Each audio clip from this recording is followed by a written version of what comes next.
سلام سلام عمل العالم تركون هينتا تيوب تخاتلتي كمل لهم لي سلام تلولي بعلت ملؤ تسفائي لو ما عند دما كم تخل زي زمزكم حبايبات يحيزلكم مزيز اللهو سلازي فيديوهاتي كسع موداتا تصنيلكم كتسمعوا انداتا ما حتسنكم سبسكرايب مقبار اين رس هينتا تيوب سدرا عبالات نايزا channel دي انوخان زكا لنا نقبر مالتيو مهنياتو ناتي channel اندحر عبيا انا نسخومن تتكمتي كنكوينا مالتيو سلازي فيديوهاتي رئيكم سوداكمو لايك مغبار كم دما شير مغبارم ايتحمقو سخونه رئيتوتات اندحر لكم بزعبازي زهو حبريتا يكون وي دما زتفليه كابزي وصايون اندحر له كقبل دلوتي مالتيو تراي نسكم ايتحمقو تزدليكم اب كومنت እንዳጻحفكم እቶም ንዓይ ከተዘራረቡኒ ወይ ድማ ብውሽጢ ረኺብኩም ትሓድቱ ንስደልዩ ድማ ከምቲ ትገብርዎ ዘለኹም እቶም ዘይፈለጥኩም ኣብ ዲስክሪፕሽን ቦታ ናተይ ናይ ኩሉ ኣካውንትሳተይ ቲክታክ ይኹን ናይ ኢንስታግራም ፌስቡክ ዋትሳፕ ቴሌግራም ኩሉ ናምበር ከይተረፈ ኣብኡ ኣቐሚጠልኩም ስለ ዘለኹ ኣብኡ እንዳኣተኹም ብቴሌፎናተይ ይኹን ወይ ድማ ብሜሰንጀር ይኹን ብቲክታክ ይኹን ብዝደለኹሞ ክትፅሕፉለይ ወይ ክድውለይ ትኽእሉ ኢኹም ማለት እዩ ዘይበርሃልኩም ክቕሉ ይኽእል እዩ ወይ ድማ ዝተፈለየ ሓገዝ ትደልዩን ክትህሉ ትኽእሉ ስለዝኾንኩም ብኡ ትረኽቡን ትኽእሉ ኢኹም ኣነ ድማ ሓበሬታ ንምሃብ ወይ ድማ ንምሕጋዝ ድሕር ኣይብልኒ ካባኹም ዝደልያ ሓንቲ ነገር እያ ንሳ ድማ ንቻነለይ ሳብስክራይብ ጌርካ ንምዕባይ ማለት እዩ ዝቕፅል ሕጂ ሒዘልኩም መፅእ ዘለኹ ድማ ብዛዕባ ናይ ኣሜሪካ ሓበሬታ እዩ ናይ ኣሜሪካ ሓበሬታ ከምቲ ዝሓለፈ ናይ ኣፕሪል 9 ኣቕሪበልኩም ዝነበርኩ ሕጂ ድማ ኣፕሪል 10 ዘውፅዎ እየ ሒዘልኩም መፅእ ዘለኹ ኣፕሪል 10 ኸ እንታይ እዮም ተዛሪቦም ወይ እንታይ ኢና ሓዱሽ ክንሰምዕ ወይስ ሓዱሽ ኣለዎ ድዩ ወይ ዝነበረ ድዩ ወይስ እቲ ሓበሬታ ክጠቕመና ክእል ድዩ እንታይ ክንረብሕ ንኽእል ሓቢርና ክንሪአና ማለት እዩ ከምቲ ኣብ ዝሓለፈ ቪድዮ ይኹን ኣብ ካልእ ግዜ እውን ዝዛረቦ ኣነ ኩሉ ግዜ ዘምፀልኩም ኢንፎርሜሽን ስፔሻሊ ብዛዕባ ናይ ኣሜሪካ ክኸውን ከለዎ ብዛዕባ ናይ ስደተኛታት ኣሜሪካ ካብ ቸርች ወርልድ ሰርቪስ ወይ ድማ CWSA ዘምፅኦ ምንጩ ካብኡ እዩ ዝደልዩ ሰብ ድማ ኣብዚ ጥራይ ኣይኮነን ዝሪኦ ኣነ ንቪድዮታተይ ንምርኣይ ወይ ድማ ካባይ ጥራይ ክትረኽብዎ ፈቃደኛ ኣይኮንኩን ምክንያቱ እቲ ክሪኦ ዝኽእል እቲ ኣትዩ ባዕሉ ከንብቦ ዝኽእል ድማ ከይዱ ከንብቦ ይኽእል እዩ ማለት እዩ ኣነ ካባኹም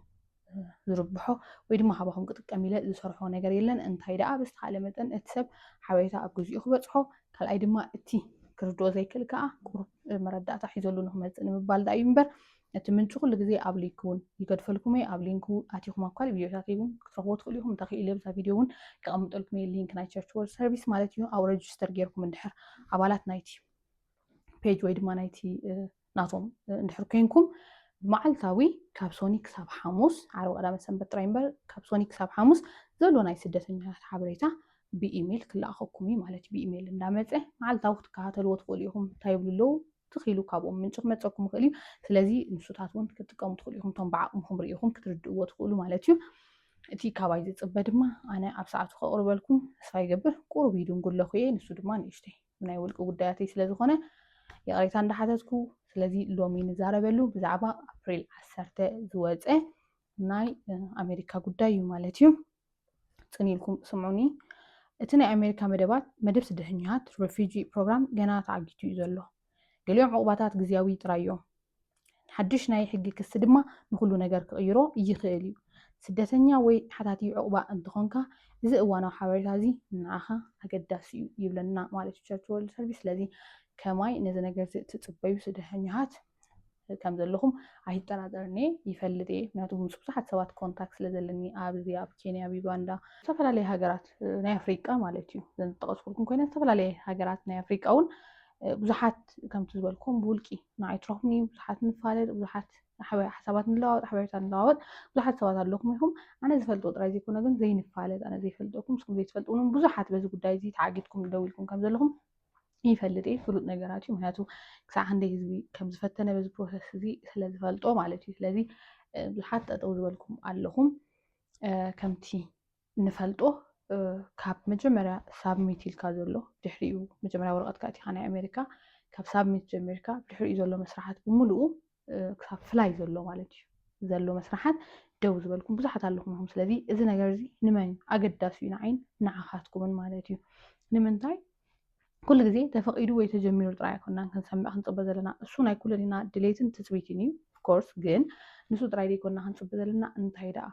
بحفشات قداي أبي بتحي له بخمي كي كحر له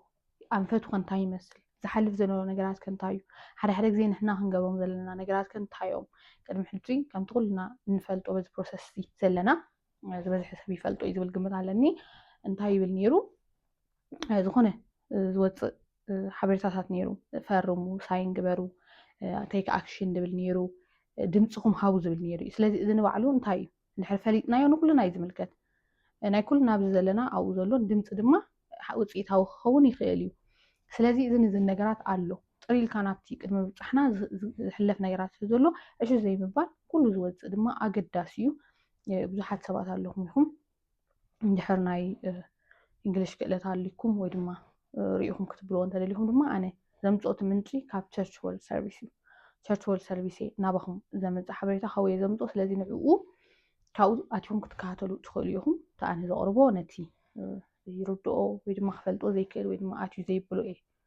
ሒዘሉ ዝመፅእ ሓበሬታ እምበር እቶም ኣብ ባዕልና ኣቲና ክንፍትሾ ንኽእል ኢና እቲ ፅሑፍ ክነንብቦ ንኽእል ኢና ትብሉ ናይ ኣሜሪካ ምንጪ ዘምፅኦ ኣነ ካብ ቸርች ወርልድ ሰርቪስ እዩ ኣብኡ ኣትኹም ሊንክ ከቐምጠልኩም እየ ብዝሓለፈ እውን ኣቐሚጠ እዩ ነይረ ኣብ ዲስክሪፕሽን ሕጂ እውን ከቐምጠልኩም እየ ናብቲ ሊንክ ኣትኹም ናብናቶም ኣትኹም ረጅስተር ትገብሩ ትኽእሉ ኢኹም ረጅስተር ምስ ገበርኩም መዓልታዊ ካብ ሶኒ ክሳብ ሓሙስ ኢሜይል ይመፀኩም እዩ ዓርቢ ቀዳም ሰንበት ጥራዮም ዘይሰዱ እምበር ካብ ሶኒ ክሳብ ሓሙስ እዋናዊ ሓበሬታ እንታይ ይካየድ ኣሎ እንታይ ይግበር ኣሎ ብዛዕባ ኣብ ውሽጢ ኣሜሪካ ዘለኹን ብደገ ዘሎ ይኹን ሓበሬታታት መዓልታዊ ክግበር ዘለዎ እዋናዊ ሓበሬታ ስለ ዘውፅኡ ኣብኡ ኣትኹም ክትሪኡ ትኽእሉ ኢኹም ኣነ ካብዚ ዝርብሖ ወይ ድማ ካብዚ ዝጥቀመሉ ነገር የለን እንታይ ዳ ትናተይ ነቲ ዘይተረድኦ ሰብ ነቲ ክበፅሖ ዘይከኣለ ነቲ ቁሩብ ዓቕሚ ዘይብሉ ንክርድኦ ንዕኡ ኢለ ሓበሬታ ሒዘልኩም ዝመፅእ ማለት እዩ ስለዚ ቸርች ወርልድ ሰርቪስ እንታይ ኢልና ኣሎ ትድህኛ ወይ ሓታት ዕቑባ እንተኾንካ እዚ እዋናዊ ሓበሬታ እዚ ንዓኻ ኣገዳሲ ኢልና ኣሎ ስለዚ ንርኣዮ ክፋል ሓደ ወይ ቀዳማይ ክፋል እዋናዊ ሓበሬታ እገዳ ስደተኛታት ብዕለት 7 ሚያዝያ ፓሲቶ ምስ ሩብዮ ፓሲቶ ቪኤስ ሩብዮ ኣብ ዝተባሃለ መዝገብ ሓድሽ ናይ ሕጊ ጥርዓን ቀሪቡሎ ስለዚ ኩልና እንድሕር ንዝክሮ ኮይና ወላ ቪድዮታተይ ወይ ድማ ኣብ ውሽጢ ዓመት እዚ እንታይ ዝብል ክሲ ነይሩ ኢልና ነርና ቅድሚ ሕጂ ፓሲቶ ቪኤስ ትራምፕ እዩ ነይሩ ፓሲቶ ምስ ትራምፕ እዩ ነይሩ ሕጂ ኸ እንታይ ይብለና ኣሎ ፓሲቶ ምስ ሩብዮ ወይ ድማ ፓሲቶ ቪኤስ ሩብዮ ዝበሃል ሓድሽ ናይ ሕጊ ጥርዓን ቀሪቡሎ ብለና ሕጂ ዘሎ ኩነታት እቲ ናይ ስደተኛታት መደብ ገና ደው ኢሉ እዩ ዘሎ ሓደ እኳ ሓድሽ ስደተኛ ኣይቅበልን ኣለው እቲ ዘገርም ነገር ግን ሎሚ ዓመት ናብ ኣሜሪካ ክኣትዉ ዝተፈቐደሎም ዜጋታት ደቡብ ኣፍሪቃ ጥራይ እዩ እቲ ናይ ሕጊ ክሲ ከምዚ ይብል እዚ ኣሰራርሓ እዚ ፍትሓዊ ኣይኮነን ኣድልዎ ዝመልኦ እዩ ከምኡውን ዘይሕጋዊ እዩ ቤት ፍርዲ ሕጂ ነስዕብ ገብር ይሕተት ኣሎ ስለዚ ኣብታ ዝሓለፈት ኣፕሪል 9 ወፂኣላ ዝበልኩም ቪድዮ እንታይ ኢለ ነይረ እዚ ነገር እዚ ኣድልዎ ኣለዎ ወይ ድማ ዝተወሰኑ ጉጅለ ጥራዮም ክቕበሉ መሪፆም ዘለው ኢሉ ዘይፍትሓዊ ኢሉ ገሊፅዎ ነይሩ ስለዚ ክንገልፀ ኢና ዝቕፅል ዝበልኩም ኣብ ኣፕሪል 10 እንታይ ኢሉና ኣሎ ኣብዚ ሕጂ እዚ መን ጥራይ ተፈቒድዎም ዝብል ዘሎ ደቡብ ኣፍሪቃ ጥራይ ክኣትዉ ተፈቒድሎም ዘሎ ስለዚ ዝተወሰነ ኣባላት ወይ ዝተወሰኑ ጉጅለ ጥራይ እዩ ንኣሜሪካ ክኣትዉ ተፈቒድሎም ዘሎ ማለት እዩ ስለዚ እንታይ ይብሉ ኣለዉ እቶም ከሰስቲ እዚ ኣሰራርሓ እዚ ፍትሓዊ ኣይኮነን ኣድልዎ ዝመልኦ እዩ ሕጋውን ኣይኮነን ይብሉ ማለት እዩ ስለዚ ቤት ፍርዲ ሕጂ ነስዕብ ክገብር ይሕተት ኣሎ እቲ ናይ ስደተኛታት መደብ እንደገና ክጅምር እዮም ዝሓትዎ ዘለዉ ብፍላይ ድማ ነቶም ብመገዲ ስድራ ቤት ምፅምባር ፎሎ ቱ ጄን ዝፅበዩ ዘለው ስድራ ቤት ይብለና ማለት እዩ ስድራ ቤታት ስለዚ ብፍላይ ኢሉ ዝቐመጦ ስፔሻሊ ንክስቶ ኢሉ ዝቐመጦ ነገር ኣሎ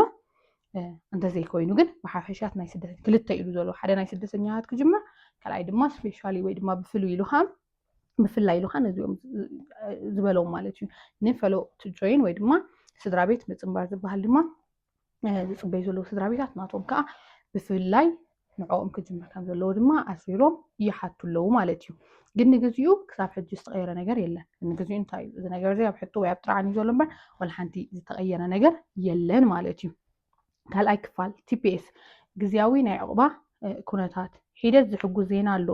ግን ጥርጣረታት እውን ኣይተሳእኑን ሕጂ ኣብ ሰዓት እዚ ቲፒኤስ ነዘን ዝስዕባ ሃገራት ገና ይሰርሕ ኣሎ ኢትዮጵያ ሶማልያ ደቡብ ሱዳን ሚያንማር ሃይቲ ሶርያ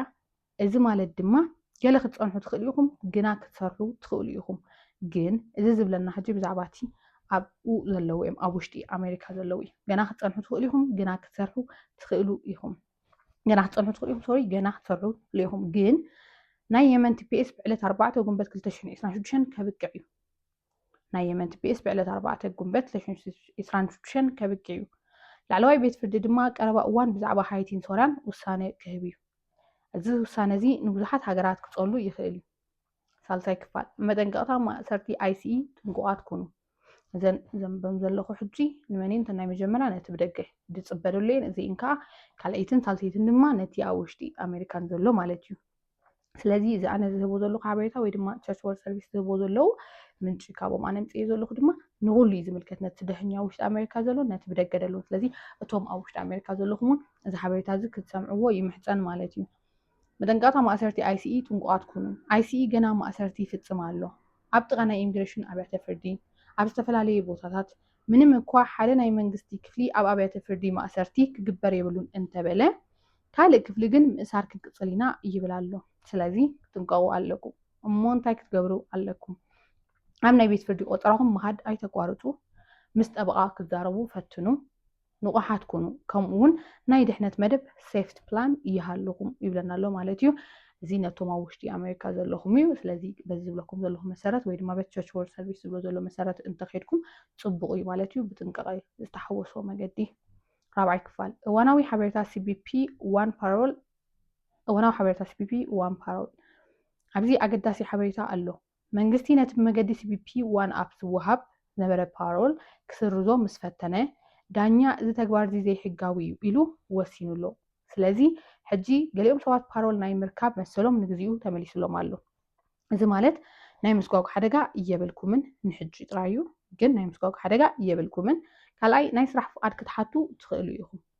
ግን እዚ ዝኾነ እዋን ክቕየር ይኽእል እዩ ዝኾነ ፍሉጥ ነገር ወይ ድማ ውሱን ውሳነ ዝተዋህቦ ናይ መወዳእታ ስለዚ ይኮነ ኣብ ዝኾነ እዋን ክቕየር ይኽእል እዩ እቲ ፓሮልኩም እንተወሳኺ ግዜ ኣይተናውሕን ፓሮል ከዓ እንተወሳኺ ግዜ ኣይተናውሕን ዘሎ ማለት እዩ ሓምሻይ ክፋል ምድንጓይ DACA ናይ DACA ምሕዳስ መስርሕ ካብቲ ልሙድ ዝያዳ ይድንጉሎ ገሊኦም መስራሓት እውን ደው ኢሎም ኣለዉ እንታይ ክትገብሩ ኣለኩም ኣቐዲምኩም ኣመልክቱ ሰነዳትኩም ብጥንቃቐ ሓዙ ናይ መዝገብኩም ኩነታት ተኸታተሉ ናይ መወዳእታ መጠንቀቕታ ወይ ድማ ኣዝዩ ኣገዳሲ ፖይንት መፂና ኣለና ሕጂ ማለት እዩ ኣብዚ እዋን እዚ ብዙሓት መታለልቲ ስካምስ ኣለዉ እዚ ሕጂ ኣዚና ክንጥንቀቐሉ ዝግበአና ኣገዳሲ እዩ ቸርች ወርልድ ሰርቪስ ኣቐሚጥዎ ዘሎ ኣገዳሲ ንዓኹም ሓበሬታ እዩ ማለት እዩ ስለዚ እዚኣ ናይ መወዳእታ መጠንቀቕታ እያ ብዙሕ ነገር እዚ መቸም ካብ ዜሮ ተበጊሶም ከም ዘይውፅዎ ኩልና ርግፀኛታት ኢና ብዙሕ ነገር የጋጥም ክህሉ ስለዝኽእል ስለዚ ኣብዚ እዋን እዚ ብዙሓት መታለልቲ ስካምስ ኣለዉ ካብዚኦም ተጠንቀቑ ቅልጡፍ ቪዛ ከውፃልኩም ቃል ዝኣትዉ ሰባት ቅልጡፍ ቪዛ ክነውፀልኩም ክእልና ኢሎም ቃል ዝኣትዉ ሰባት ካልኣይ ገንዘብ ዝሓቱ ናይ ሓሶት ወከልቲ ሳልሳይ ጠበቓ ኮይኖም ከም ጠበቓ ኮይኖም ዝቐርቡ ኖታሪዮስ እዚአን ሰለስተ ቸርች ወርልድ ሰርቪስ ኣቐሚጥልኩም ኣሎ ማለት እዩ ስለዚ እቶም ኣብ ውሽጢ ኣሜሪካ ዘለኹም ድማ ምስቲ ሕጂ ዘሎ ናይ ጭንቀት ናይ ምርባሽ ከይትታለሉ ካብ ከምዚ ነገራት ክትጥንቀቑ ይምሕፀን ማለት እዩ እዚ ድማ ከም መዘኻኸሪ ኢሉ CWS ኣቐሚጥልና ኣሎ ኖታሪዮስ ጠበቓታት ኣይኮኑን ኢልና ኣሎ ኖታሪዮስ ዝበሃሉ ጠበቓታት ኣይኮኑን ካልኣይ ባዶ ወረቐት ከቶ ከይትፈርሙ ወይ ድማ ባዶ ወረቐት ፈፂምኩም ከይትፈርሙ ሳልሳይ ኩሉ ግዜ ናይ ሰነዳትኩም ቅዳሕ ወይ ድማ ካፒስ ሓዙ ኩሉ ግዜ ካፒ ጌርካ ምቕማጥ ወይ መሓዝ ከዓ ዝበለፀ እዩ ማለት እዩ ስለዚ ኣብ መወዳእታ መዛዘሚ ሕጂ ዘሎ ኩነታት ብሓፂሩ ከምዚ እዩ መደብ ስደተኛታት ረፊጂ ፕሮግራም ገና ተዓጊቱሎ ግዝያዊ ዕቁባ TPS ንግዚኡ ጥራይ እዩ ናይ ሕጊ ክስታት ገና ይቕፅሉ ኣለዉ ኩነታት ብቕልጡፍ ክቕየር ይኽእል እዩ ከምዚ ዝበሉ ዝያዳ እዋናዊ ሓበሬታታት ክበፅሐኩም ሓደ ኣብቲ ናይ CWS ከድኩም ረጅስተር ጌርኩም ኣባላት ትኮኑ ትኽእሉ ኢኹም ካልኣይ ድማ ኣብዚ ናይ ዩቲዩብ ቻነል ወይ ሓሪታ ቲዩብ ሳብስክራይብ ብምግባር ድማ እዋናዊ ሓበሬታታት ክበፅሐኩም ይኽእል እዩ ማለት እዩ እዚአን ኣይትረስዑ ኢኹም ስለዚ ሎም መዓንቲ ከምቲ ዝበልኩኹም ካብቲ ናይ በቐዳማይ ፍልይ ዝበለ እንታይ ረኺብና ኣለና ሓድሽ ሓበሬታ ወይ እንታይ ረኺብና ኩልኩም ተረዲእኩም በሂልኩም ክኸውን ተስፋ ይገብር እሱ ከዓ እንታይ እዩ ሓድሽ ሕጊ ወይ ድማ ኣይምን ሓድሽ ጥርዓን ሓድሽ ክሲ ተመስሪቱ ኣሎ ንሱ ከዓ መን እዩ ፓሲቶ ቤዝ ሩቢዮ ዝበሃል ማለት እዩ ስለዚ ምናልባት ኣብዚ ነገር እዚ ከዓ ሓደ ዓቢ ተስፋ ክህልዎ ይኽእል ወይ ድማ ሓደ ዓቢ ውፅኢታዊ ነገር ክኸውን ይኽእል እዩ ኣብቲ ዝቐደመ ፓሲቶ ቤዝ ትራምፕ ንፓሲቶን ካልኦት ከምኡ ዝኣመሰሉ ውሕዳት ስደተኛታትን ንምውፃእ ተኻኢሉ ነይሩ ሕጂ ድማ ኣብዚ ዘሎ ድማ ምናልባት ነቲ ዝፅበ ዘሎ ስደተኛ ተጀሚሩሉ ዘሎ ማለት እዩ ኣትዩሉ ዘሎ ድማ ሓደ ዓቢ ተስፋ ሓደ ዓቢ ለውጢ ክህልዎ በዓልቲ ሙሉእ ተስፋ እየ ስለዚ ነዚታት ሓበሬታ ንምርካብ ድማ ሳብስክራይብ ምግባር ሼርን ላይክን ኣይትረስዑ ብካልእ መደብ ክሳዕ ንራኸብ ሰላም ቅነ